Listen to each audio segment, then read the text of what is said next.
Всем привет! Сегодня приготовим капкейки с лимонным курдом и крем-чизом.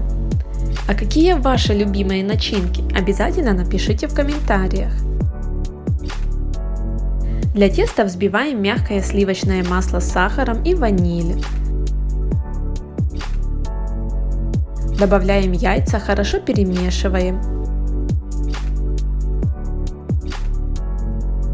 Далее подсыпаем муку, разрыхлитель и кукурузный крахмал.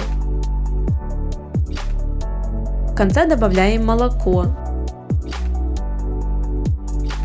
Выкладываем тесто в формочки и выпекаем при 180 градусах примерно 20-25 минут.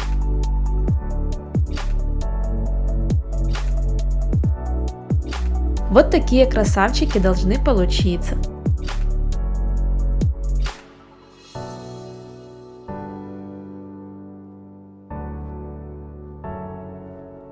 Аккуратно вырезаем ножом углубление посередине капкейка. Тут будет начинка. У меня это лимонный курд. Ссылочку на рецепт оставлю в описании.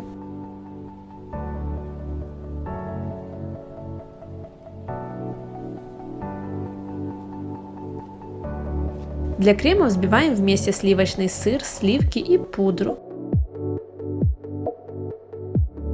Часть крема я переложу в другую мисочку и перемешаю с красителем.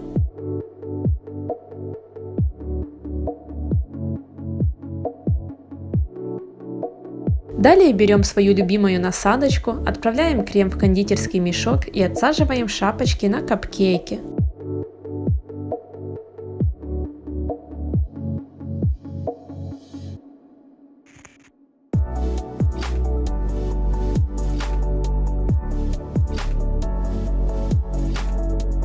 Вот такая красота получается. Всем спасибо за просмотр, жду ваших лайков и комментариев.